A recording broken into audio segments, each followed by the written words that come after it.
somos una historia creada por el mismo autor que escribió Juego de Tronos y Fuego y Sangre. Pero a partir de ahí no tenemos nada que ver con Juego de Tronos, lo cual me parece positivo. Porque ya en el primer capítulo vemos algo un poco más tranquilo, más suave, más divertido. Es en plan, ¿qué coño tiene más cosas? Hola chicas mías, yo soy Verónica y bienvenidos de nuevo a este precioso canal en el que vamos a hablar de libros de pelis y de mitología. Bueno, sección pelis, guión, análisis de series. Volvemos con esta sección y también volvemos con el universo de Juego de Tronos, lo cual me alegra el corazoncito. Y lo hacemos con la última serie incorporada a esta franquicia, El Caballero de los Siete Reinos. Así que sin enrollarme más como una persona, vamos a hablar de este primer capítulo que parece que no da de qué hablar, pero sí da de qué hablar. Bueno, unas aclaraciones rapiditas.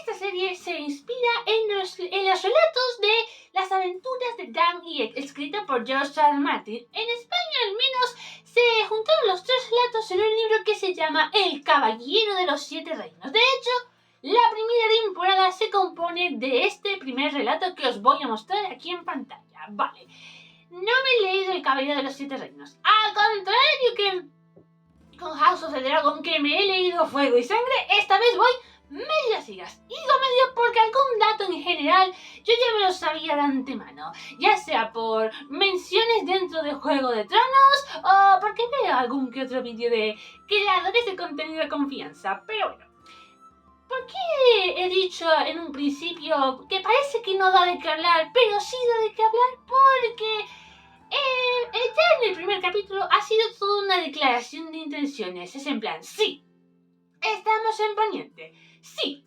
somos una historia creada por el mismo autor que escribió Juego de Tronos y Fuego y Sangre. Pero a partir de ahí no tenemos nada que ver con Juego de Tronos, lo cual me parece positivo. Porque ya en el primer capítulo vemos algo un poco más tranquilo, más suave, más divertido.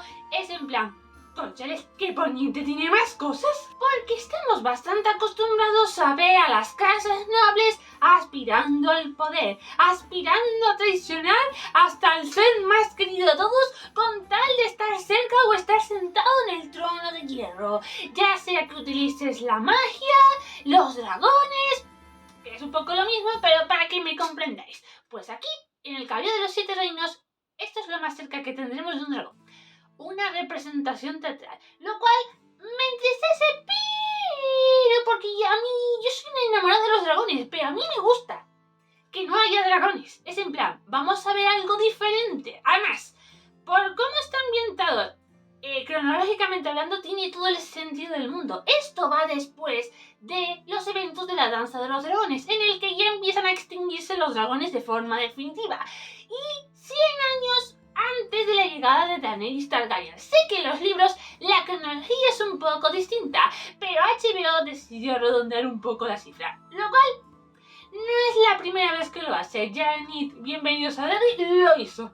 Las cosas como son, pero bueno. Tampoco hay mucho más que decir de este primer capítulo. Ha sido básicamente de presentación de personajes como Dunk, Egg, Lionel Baratheon. Creo que la titiritera es muy importante. Le han dado importancia en otros vídeos, así que creo que sí. No hemos visto todavía un Targaryen, pero van a aparecer los Targaryen. He visto esta imagen y tiene una cara de chungo que no puede con él, las cosas como son. Y además, hay una imagen que quiero ver, pero ya lo diré más adelante en este vídeo, que creo que lo vais a adivinar enseguida. Vamos a hablar primero de la primera escena en la que se nos presenta a Dan, o Ser Duncan el Alto. Bueno, en este punto todavía se considera Dan, que ya se nos presenta como alguien que es extremadamente bobalicón, pero adorablemente bobalicón. Porque este tipo de personajes que son extremadamente altos, extremadamente bobalicones, pero extremadamente bondadosos, suelen ser personajes secundarios, amigos del protagonista. Oh, mira, en este caso, lo más probable en otras historias hubiera sido de que Dan hubiera sido el escudero y otro hubiera sido el caballero. De hecho, es que empieza de esta forma, siendo escudero de ese Arlan de la Moneda, que corregidme si me equivoco, creo que fue una de las últimas personas vivas en Poniente en ver vivo a un dragón, lo cual, oye, son palabras mayores. Pero, claro, lo entierra porque se le muere Sir Arlan de la Moneda. Lo que me hace gracia es la excusa que pone Dan para no enterrar la espada junto con su dueño, en plan, se va a oxidar. Creo que esa es una excusa que se inventó a sí mismo para quedarse con la espada. Lo cual, eso no lo hace mala persona en absoluto. Los hay muchos peores en Poniente, eso lo sabemos, da igual que seas noble o pobretón. Los hay peores. Pero simplemente me ha hecho gracia la excusa. Y el momento, el frame en el que vemos de que efectivamente esto no va a ser Juego de Tronos, no va a haber épica, o al menos la épica convencional, no va a haber drama de lo habitual en este universo, es este de aquí, en el que Ser Dunk, o Ser Duncan, vamos a llamarlo Dunk hasta que lleguemos al final de este vídeo, ven y recuérdatelo, planta un pino, ahí, en el árbol. Planta un pino. Me recordó un poco a la presentación de Jack Sparrow en Piratas del Caribe 1, que lo vemos ahí súper épico, la música, para luego ver después de que está en una balsa. Me recordó, o sea, épica, para luego pasar a algo ridículo. Tal cual. Ha sido tal cual, lo cual me hizo bastante gracia. Sé que hay algunos que este humor escatológico no les gusta. Es cierto de que si abusan, o sea, usan demasiado este recurso, podría ser muy cansino, pero oye, si lo utilizan un par de veces solamente, oye, a mí me hace gracia, ¿qué crees que os diga? Humor sencillo y escatológico. Pero en fin, también me resulta bastante curioso por qué escoge tener los 3 caballos en vez de venderlos, porque en un principio era bastante práctico. Si vendo los caballos tendré para comer un año o 2, pero luego después acabaría mendigando. Claro, si se queda con los caballos y va a Vado Ceniza, donde donde hay un torneo, ahora tiene una posibilidad. A ver, es evidente de que en esta clase de historias sabes que el bueno va a ganar. ¿Cómo va a ganar? Eso ya no lo sé. Tendría que haberme leído los relatos, pero es que esto es solo la punta del iceberg de lo que pasa en este primer episodio. Que, como ya he dicho, parece que no dice nada, pero a la vez lo dice todo. Como por ejemplo, la primera vez que interactúan Dunk con Egg. Dios, cómo me encantó el personaje de Egg. A mí Egg, para mí, es uno de mis personajes favoritos en lo que llevamos de esta serie, que solo es un capítulo, lo sé, pero ya se ha robado mi corazoncito. O sea, es inteligente, tiene la lengua muy sueltita, pero tiene la aspiración de ser un escudero. Tiene un corazón noble, pero al contrario que Dunk, es bastante más espabilado. Daros cuenta de que sabe contestarle a Dunk, o sea, le toma el pelo como quiere, sin faltarle el respeto tampoco, pero donde demostró más inteligencia es al final precisamente que consigue llegar a Vado Ceniza por su propia cuenta, porque Dunk no quiso llevárselo, que sus motivos no son malos. Al fin y al cabo, Dunk es un pobretón, es un caballero errante. Ahora hablaré del término de caballero errante, que eso sí lo he buscado yo un poco de consulta en Google. Pero que luego, cuando Dunk vuelve a ese árbol, que al parecer va a ser muy importante, lo han dicho varios fans de Juego de Tronos, que le prepara la comida, calienta el fuego, y le hubiera preparado una tienda de campaña.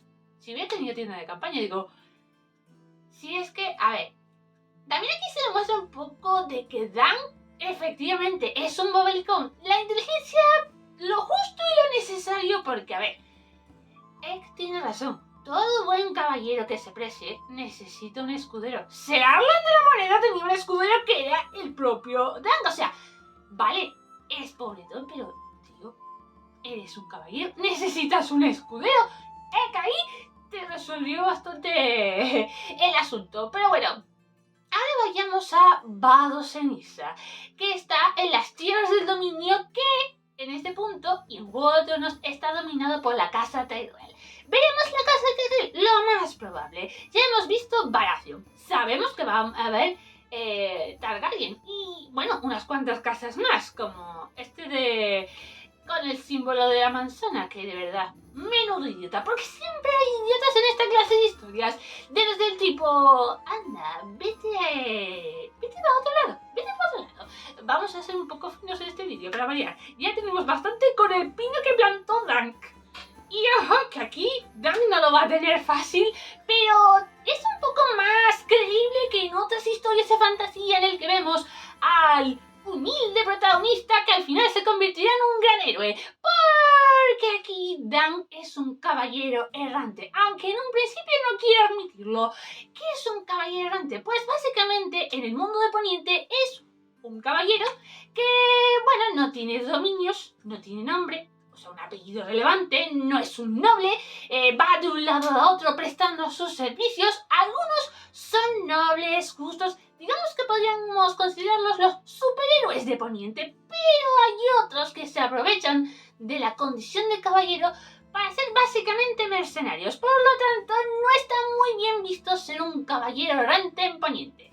Pero si tenemos a estas dos chicas, a estas dos prostitutas que se burlan de Dank por el hecho de ser un caballero errante, por su apariencia triste, sus ropas andrajosas, que es verdad, Dan podría decir que es un caballero, pero no parece un caballero.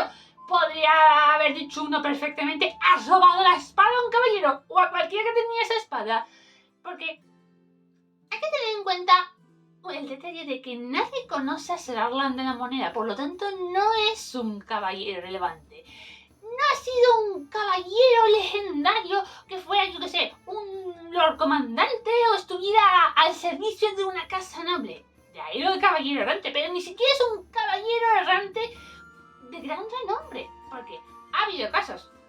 Sé que Sir Dank, aquí voy a decir Sir Dank o Sir Duncan, va a convertirse en uno de los más famosos. No por ello, Brienne de Tarth se inspira en Sir Duncan el Alto. De hecho, la dinámica de Dank y Egg te recuerda precisamente a Brienne y a Podrick. También he oído comparaciones con Arya y el perro, que, a ver, ahora mismo solo me recuerda a Brienne y a Podrick, pero a lo mejor más adelante sí. Pero también, esto se lo he oído al creador de contenido Evil Smile, que compara esta dinámica de Dank y Egg con Mando y Grogu. Ya cuando me ponen comparaciones con Star Wars, ya está, estoy dentro, estoy dentrísimo.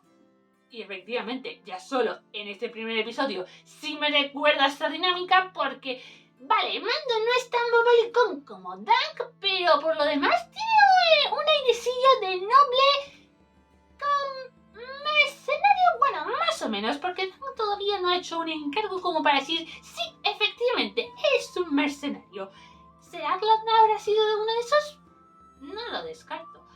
Dank lo recuerda bastante bien, a pesar de que gran parte de su educación ha sido colleja, justificado o injustificado. Y también me gusta de que a pesar de que efectivamente Dank es el bobalicón bondadoso, tampoco es perfecto, porque miente descaradamente. A ver, porque es cierto que no hemos visto las últimas palabras de Sir Arlan de la Moneda, pero el capítulo te da a entender de que Dank ha mentido a este caballero, a este maestro de justas, para poder participar en el torneo. Pero creo que ni siquiera Sir Arlan lo nombró caballero, lo cual hace que sea mucho más interesante este personaje. En plan, vale, soy honorable, pero también soy un poco oportunista.